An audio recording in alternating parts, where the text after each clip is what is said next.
section of Livestock Amendment Bill not amended in committee to be considered. We begin with Amendment 1, with which it will be convenient to consider Amendment 2. Dr. Thérèse Coffey. Thank you, Mr Deputy Speaker. It's a pleasure to speak to my own bill that I've brought forward into this House. And it has its origins in actually being part of what was topics to be considered in the Kept Animals Bill. But for a variety of reasons, which I expect we may go into again in third reading, this is now a single issue bill. And I'm also rising to bring these amendments, which I do want to talk to. Now, Mr Deputy Speaker, at the committee stage of this bill, there was considerable discussion about the penalties that would be deemed appropriate.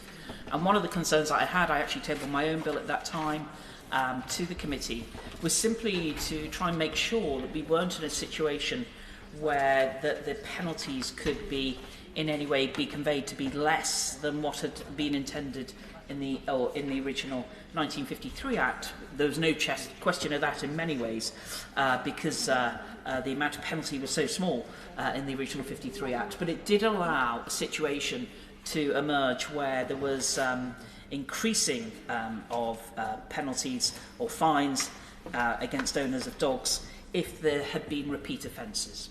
And that's what I sought to discuss with honourable members, the Minister, and officials to try and make sure this was not the case. And I was delighted that the government did agree with the principle of that, and also to the excellent officials who then were able to come forward with a different amendment, which I'm delighted to be moving today.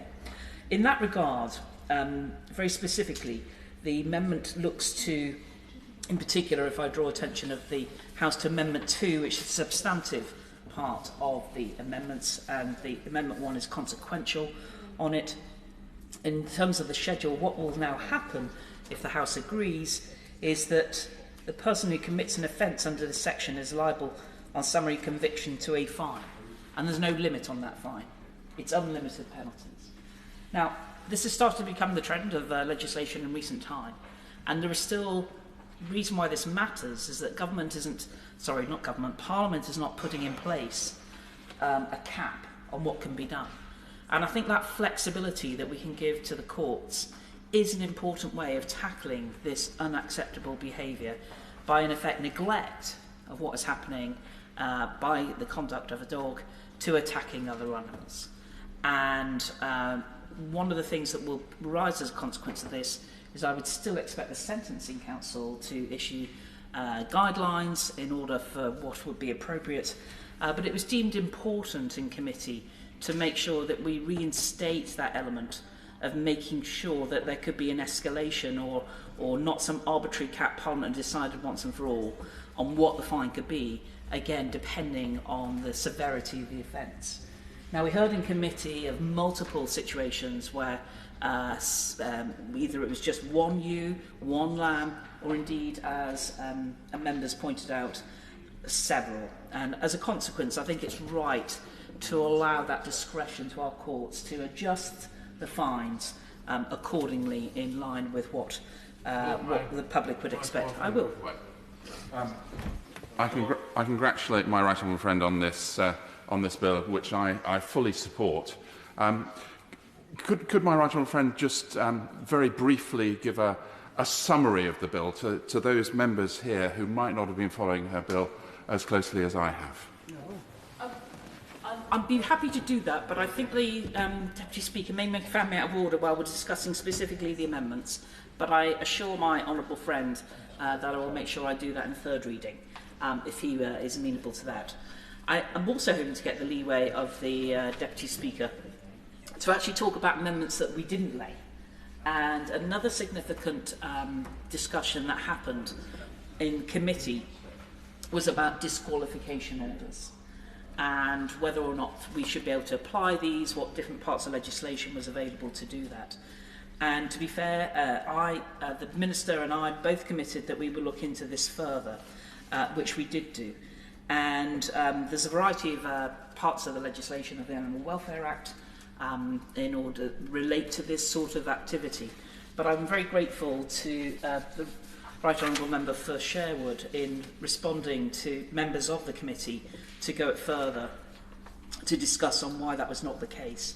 And as I'd indicated to the committee at that time, I was under the understanding that there were powers available in order to undertake that, not specifically, though, in this act of legislation. And I don't know if this has been shared with the House, Mr Deputy Speaker, but depending on the procedures that we're allowed to do, I'm very happy to ask for this to be placed in the library of the House. But in essence, there are acts available through the 1991 Act, which is actually the Dangerous Dogs Act, which sets out a non-exhaustive definition of when a dog is to be regarded as dangerously out of control. So if necessary, a prosecution could be brought under a different piece of legislation, as well as, or as in addition, instead of this particular element. But also there are further pieces of legislation, even dating back to 1871, and the Dogs Act, in respect of where a magistrate's court can make a control or destruction order where it appears to the court that the dog is dangerous and not in control.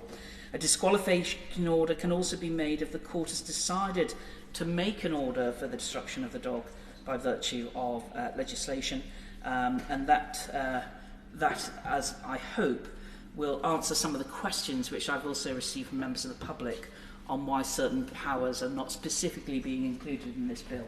I think it's important that while it can be understandably quite tricky navigating our legislation, there seem to be political parties like the Liberal Democrats who excel themselves in ignoring legislation and trying to create it and then accusing others of not doing something when something is already can be prosecuted as a criminal offence. But I wanted to just make sure this was on the record, that we're not ignoring the opportunity for people to be refused the opportunity to own dogs in the future if they are simply being irresponsible and allowing this sort of attacks. It just will not be covered specifically in this legislation.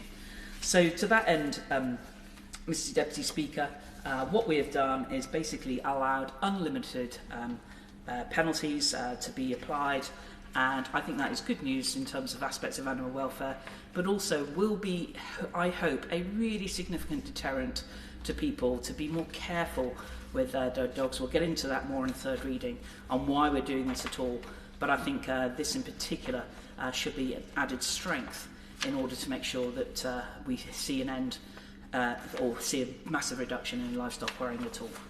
Yeah. Question is that the amendment be made. Steve Reid. Thank you, Mr Deputy Speaker. And I congratulate the Right Honourable Member for Suffolk Coastal on the progress she's made with this important bill.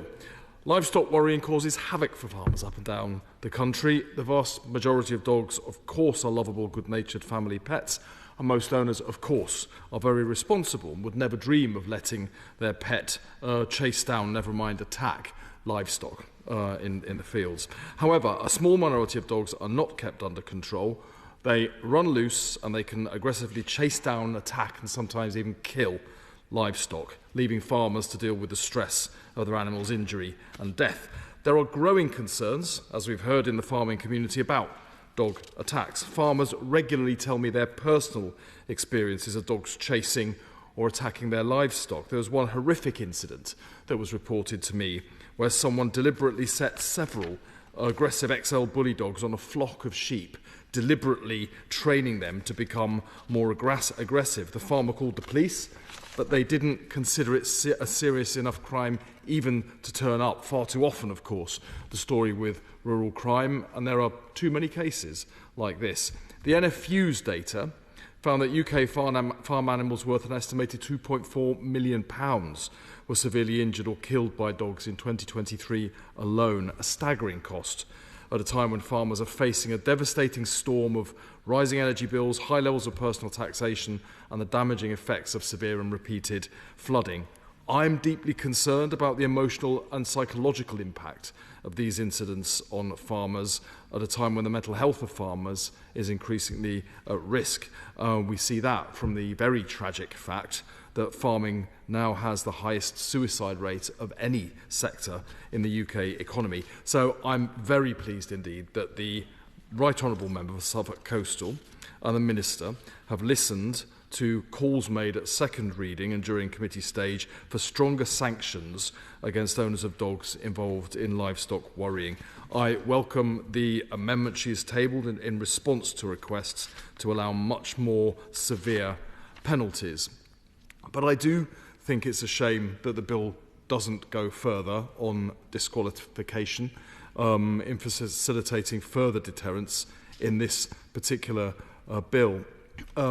I listened to what the Right Honourable Member has said about disqualification, but as my colleague, the Honourable Member for Cambridge, observed in committee, the fact that disqualification was brought forward in the original Kept Animals Bill suggests that this bill is indeed an appropriate place for it. I wonder if I could ask the Right Honourable Member as well whether she has looked further into the merits of including a requirement for dogs to be kept on leads when they're in close proximity to livestock.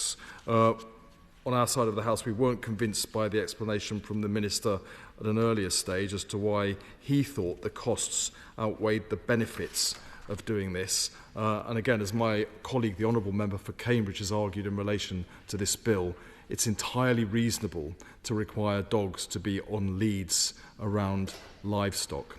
At the very least, I think we should be doing more to educate dog owners on how to control their pets and how to stop them escaping and causing havoc while they're on the lease, and we should on the loose.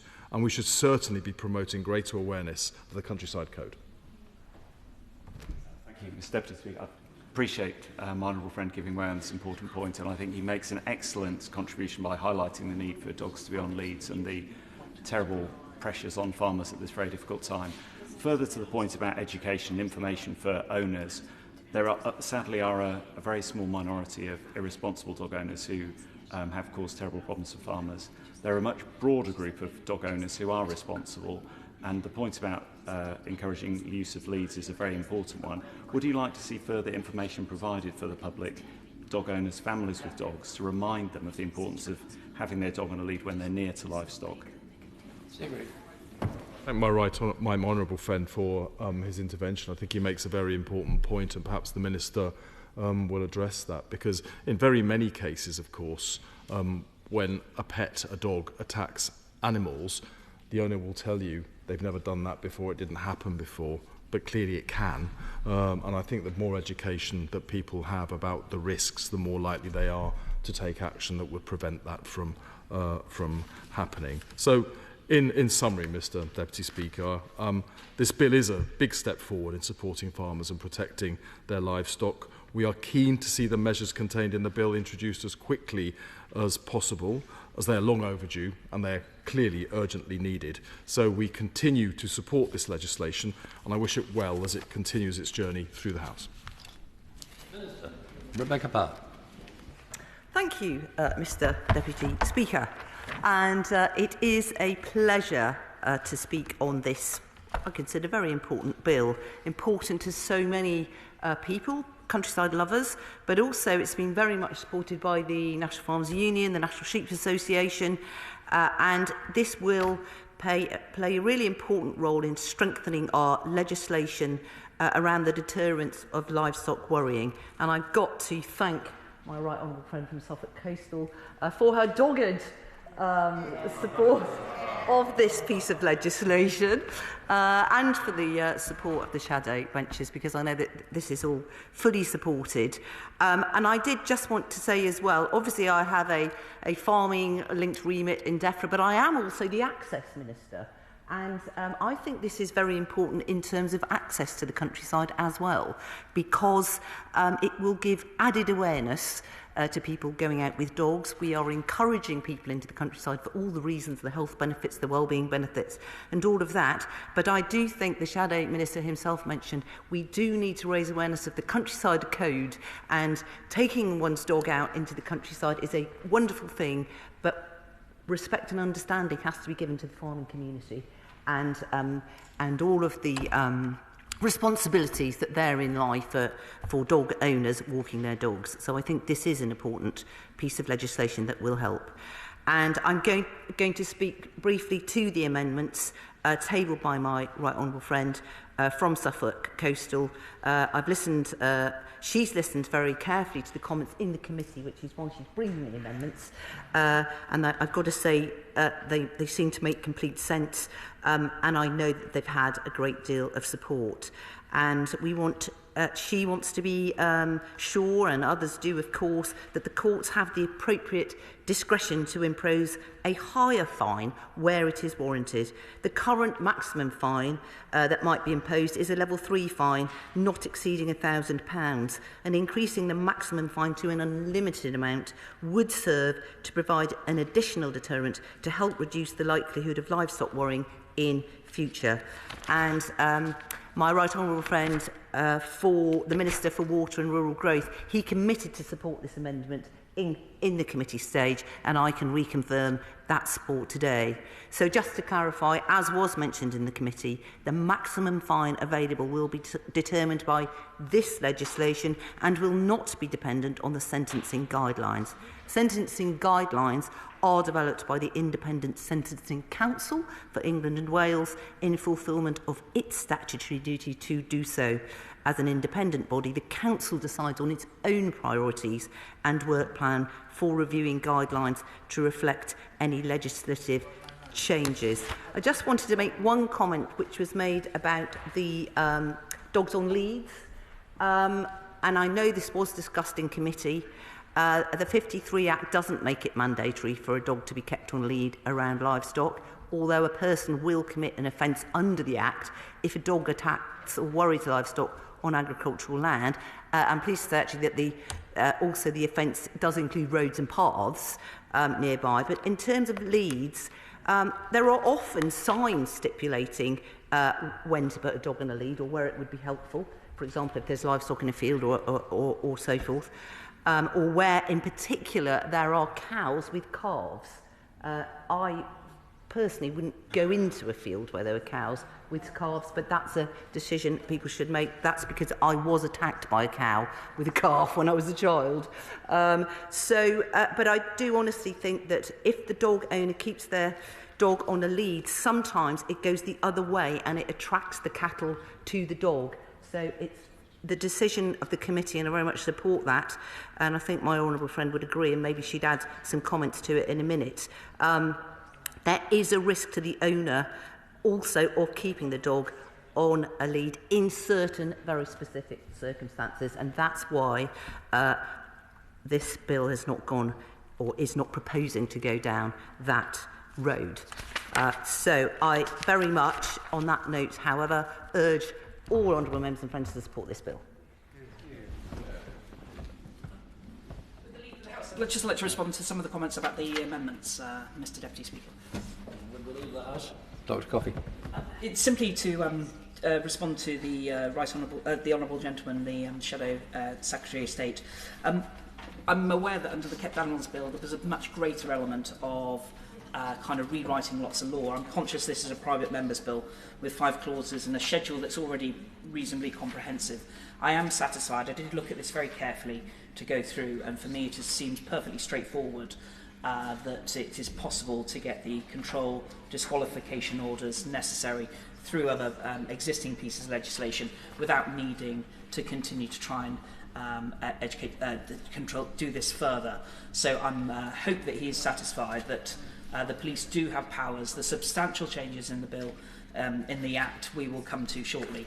But this was really about trying to make sure the penalty, the financial penalty, was sufficient, and already the opportunity to have the dog destroyed or indeed to be disqualified from owning a dog at all will be covered, is already covered. And in terms of leads, I think it's fair to say there's a variety of situations that people have dogs. The reason this was not considered, partly also because you can put a lead on a dog and still not be in control of it. And ultimately, this is what this is about. Question is that Amendment 1 be made. As many of that opinion say aye. Aye. Contrary, no. The ayes have it. Amendment number 2, Dr Coffey to move formally. Question is Amendment 2 be made. As many of that opinion say aye. Aye. Contrary, no. The ayes have it. Consideration completed. Third reading what day? Dr Coffey. Thank you, Mr Deputy Speaker. And it's a pleasure to now present this bill for third reading. And to give a short summary of the bill, There's already legislation from the 1953 Act, but in essence what we seek to do here in this bill, if Parliament agrees, is to make it more straightforward to actually allow the police to do their job. And in particular, this is the opportunity to be able to seize dogs in order to take samples, to take dental impressions and the like, whereas at the moment it does actually rely on the goodwill of the owner of the dog to do that. In terms of other aspects of the legislation, it also extends the scope of the, so it's not just in a field that a farmer may own or where the livestock are, but also recognising the fact that agricultural practices means that often animals are transferred from one field to another. At the moment, the legislation didn't apply if people were, say, crossing the road, or the animals are crossing the road and dogs are out of control and similar. So this extends that scope more generally in that regard.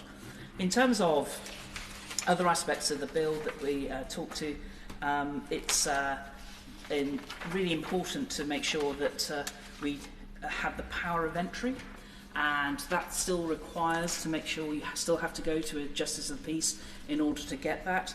But it's critical that we, as I say, this bill is all about trying to make sure that the police have appropriate powers to make it more straightforward to be able to prosecute the owners of dogs that are not behaving responsibly. Now, honourable members and right honourable members have talked rightly about what this is really about. And it is about the fact that we're not here talking simply about a casual walk and people wanting to enjoy the countryside. I fully encourage that, and I think access to nature, being aware of nature, being responsible within the countryside is a really important part of how people should enjoy the countryside, but also recognise this is a living, thriving, working, vibrant countryside that is not only it's the livelihood of many farmers, and that's why, in particular, livestock need protection. I think my honourable friend wanted to intervene.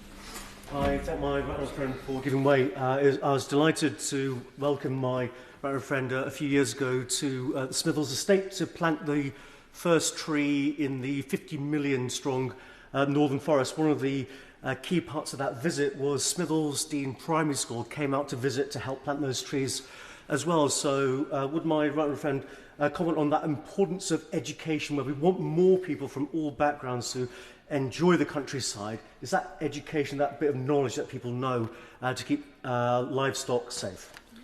Well, I agree very much with my honourable friend, and he's right to recognise, and in particular, I think there have been concerns that since COVID, how the training of dogs in particular, how that can often have been challenging. But I'm also led to believe by the NFU and others that quite often dogs left at home can break out, and the owner won't even know anything about what's happened with attack or worrying, but the consequences can be significant. And it's not simply, I think, where literally a dog will bite or kill a ewe or a calf or something. It's important to recognise that even just running around can do things like cause ewes and other pigs to have abortions and similar. I give away to my honourable friend. I'm very grateful to my right honourable friend for giving way. She's making an excellent speech and for bringing forward this issue today. She is a true champion for the farming community in Suffolk and across the country. And she talks about the NFU, and she will know that it's not just the individual cases, it's the scale of this problem, which isn't a problem in Southend, I'm happy to say, but the NFU mutual data shows that the claim for dog attacks on farm animals, the claims rose to more than 1.8 million in 2022. And I didn't know, before preparing for this debate today, that, as she points out, it's not even when a dog necessarily comes into contact with a sheep. Just having dogs in the environment chasing sheep can cause a pregnant ewe to die or miscarry. Remind the Honourable Lady that interventions are interventions, not speeches. The Honourable Lady wishes to speak on third reading. She will have the opportunity to do so. Dr. Coffey. Thank you. Well, I hear what you say, Mr. Deputy Speaker, and I agree. I think my friend was getting so passionate about it, about this issue, that the intervention may have gone a little longer. But she's right to point out the financial cost, and that it's not simply about the attack, but also potential injury, aspects of stress, which can have consequences. So she's right to highlight that.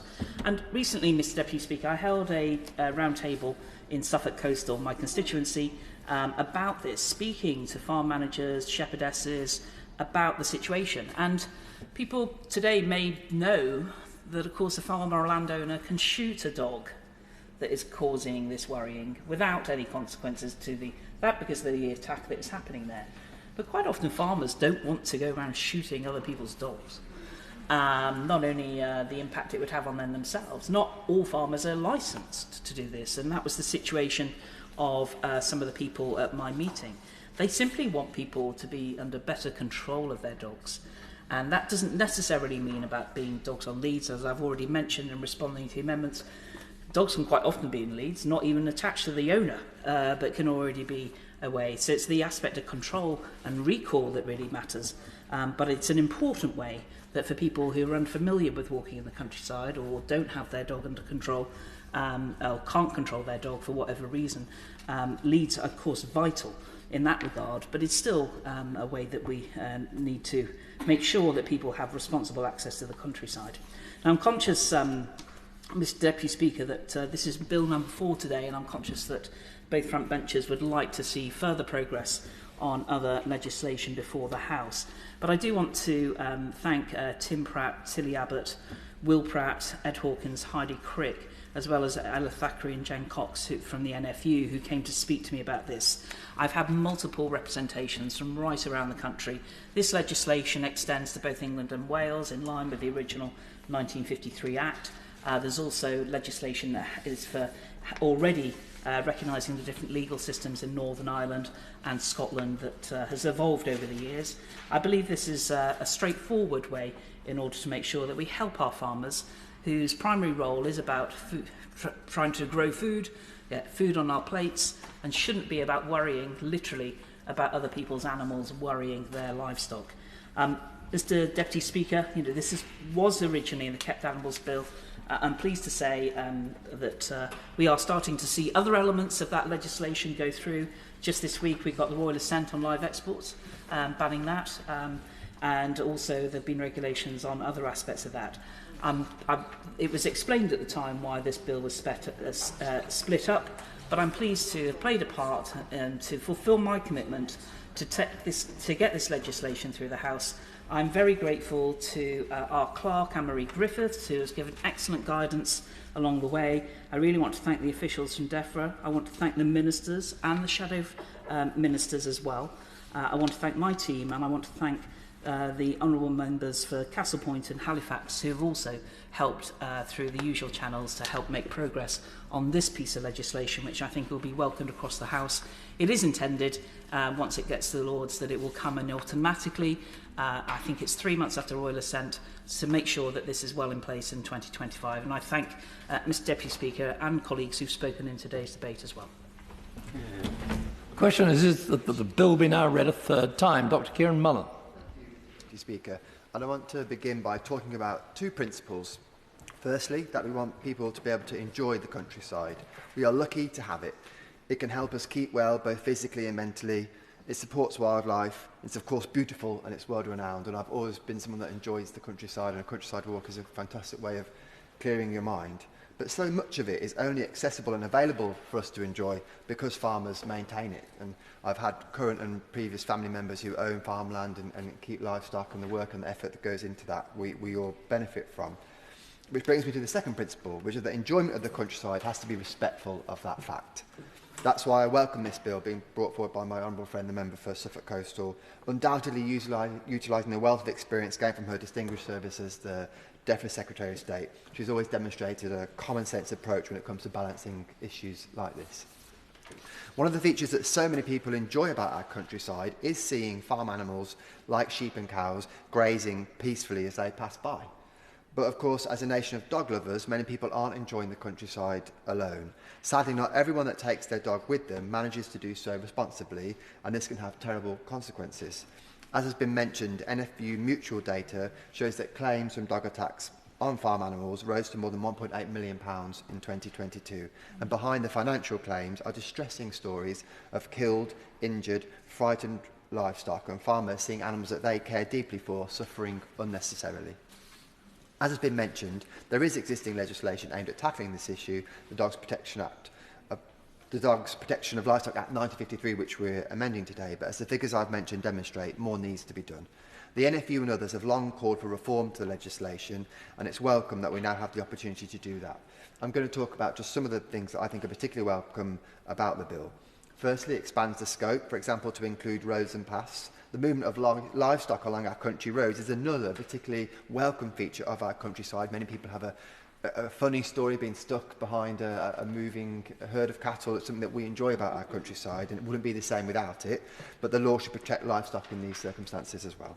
And secondly, it allows the police to seize a dog they believe has been involved in an incident when their owner isn't present, and this is the kind of common sense reform that's long overdue. Third, it allows samples and evidence to be collected from dogs and livestock. Whilst policing in urban areas increasingly makes use of CCTV, this sort of evidence isn't often available in the countryside, and police need to make use of other evidence to successfully prosecute people. And I'm also pleased it will be enacted to enable any existing cases to make use of these new powers that we're passing, which is an additional positive feature of the bill. I know from my time as a volunteer policeman that so much of the time it's a small minority of people who are responsible for most crime, and I'm sure it's no different in this case. Most people enjoy the countryside responsibly. Most farmers understand that it's important that they can get to do that. But we have to protect our countryside. The farm animals that live in it are a fundamental part of it. And as an MP who represents rural areas in my constituency and farmers, I particularly congratulate my honourable friend for bringing this bill forward, and I've really welcomed the opportunity to speak, even just briefly, in support of it in the House today. Dr. Caroline Johnson. Thank you, Mr. Deputy Speaker. I rise to support this bill and to congratulate my right honourable friend for Suffolk Coastal for bringing it forward today. I'm very lucky to live and represent a lovely, beautiful area of Lincolnshire with gorgeous countryside. And like many people, I like taking my dog, Bonnie, for a walk through the countryside. But as a farmer's wife, I also recognise that this is a working landscape, that crops are being grown for food, and that livestock is being looked after too. The number of dogs has increased, dog ownership has increased since lockdown. And research suggests that whilst most dog owners are responsible and most dogs are good-natured, they are now more likely to be let off the leads or out of sight than previously. Their natural behaviour of all dogs is to chase, and that many people are completely unaware that if their sheep chases their dog chases a sheep, that it may cause that sheep distress. They may not be aware that even if the dog does not catch the sheep, the simple fact of being chased can cause a pregnant ewe to miscarry her lamb or to die. And this has an effect on the sheep in terms of suffering, but also has an emotional and financial stress to the farmer that we've heard about already. And therefore I welcome these steps to strengthen the law.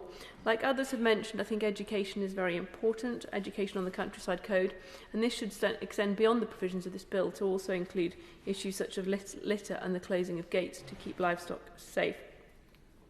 I welcome the steps to detect the crimes where they have occurred, the unlimited nature of the fine to help deter people from committing it in the first place and to encourage people to look after their dogs. And I also hope that the publicity that the right honourable member has elicited in terms of this bill will serve to provide some of that educational opportunities. Bench, Steve Reid.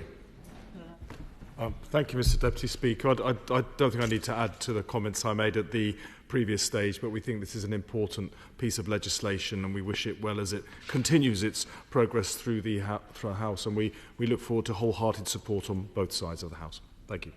Minister, Rebecca Parr. Thank you, Mr. Deputy Speaker, and I must start at the outset, of course, with thanking and congratulating my right honourable friend from Suffolk Coastal again for guiding this bill through the House and for all her detailed work, which included holding roundtables in her own constituency which was absolutely the right thing to do with our own farmers and country people to really get this from the horse's mouth.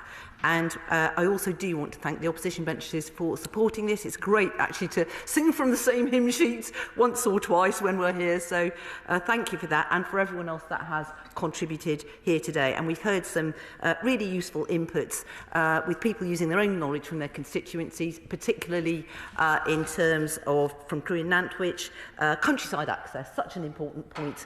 I think I said that in my just opening first speech. This bill will also help, I think, with that education and understanding of people out in the countryside and how we need to respect that workplace of farmers whilst also enjoying the countryside. And the workplace of farmers was raised by our own farmer's wife and doctor from Sleaford and North Hykeham, who made the important point as well. It's not about just the straight slaughter of animals, it's actually about the frightening, terrifying situation that can arise amongst, say, a flock of sheep, and later they might abort or later they might die. And that was referred to in the bill in terms of the particular references, I think, to sheep at large, the situation of dogs at large in referring to sheep in the bill. So just quickly, Mr Deputy Speaker, to summarise, of course, we know that livestock worrying and attacks on livestock can have terrible impacts. I don't think a week goes by when I don't open my Farmers Weekly or my Farmers Guardian and see a ghastly picture of some of these incidents. And actually, I must just say I'm especially proud to be the Minister today, because I was the co-chair of the All-Party Animal Welfare Group who did that first report in 2017 about livestock worrying. And a lot of the data, I think, is fed into this gradually as we've moved this whole legislation along. And then they reported that 34,000 incidents of livestock worrying occur every year. So this is a really significant problem. And not only is it terrifying in terms of animal welfare, but it's actually has a very big economic cost. It's estimated about £2.4 million a year is lost in basically destroyed animals killed by dogs. So that's why this bill is actually so important, and it will support our commitment to ensure that new powers are available to the police so that they can respond effectively to the worrying or attacking of livestock by dogs. And I must just put on the record, and my right honourable friend touched on it because she did so much when she was in the DEFRA department, as outlined in our 2021 Action Plan for Animal Welfare, this government is absolutely committed to its agenda on animal welfare, and we've got a very proud record of delivering on that. There's a whole raft of measures we have brought through in a range of ways. So we've increased penalties for animal cruelty, we've extended the Ivory Act to more endangered species, we've passed the Animal Sentence Act, we've introduced microchipping for cats, banned glue traps, introduced new powers for hair coursing, banned the trade in shark fins, and there's a whole list. We've actually protected service animals via Fins law. People in this chamber have been involved in many of these pieces of legislation. It's a very proud record, and the Live Exports Bill has just passed its third reading in the House of Lords, and in addition to that, we're supporting bills that would deliver a new offence of pet abduction and cracking down on puppy smuggling. Loud cheers from the benches behind me. And we are making great progress on delivering so many of those measures that were intended originally in that Kept Animals Bill. And I think the record shows, as does today's bill, that this government is dedicated and committed to improving animal welfare. Indeed, we have the highest welfare score of the G7, according to the World Animal Protection Index. I think that's something we should all be proud of as a government. We are a government. I know the Deputy Speaker is a great animal lover as well, so this is very pertinent to him. So today we have given this bill a thorough review right the way through the system it has to go through. It will give much added protection to our valuable livestock. It will also give those important signals to the public in terms of access to the countryside with a dog. So I think nothing more remains than to thank everybody involved, thank all of the officials who've worked so hard on this and helped guide it through both sides of the House, shadow benches support. Right honourable friend has to have more thanks, and I'm really delighted to support this, and I look forward to seeing the bill on the statute books. The question is that the bill be now read a third time. As many of that opinion say aye. Aye. Contrary, no. The ayes have it. Can I congratulate the Right Honourable Lady on taking her bill through this House? Next.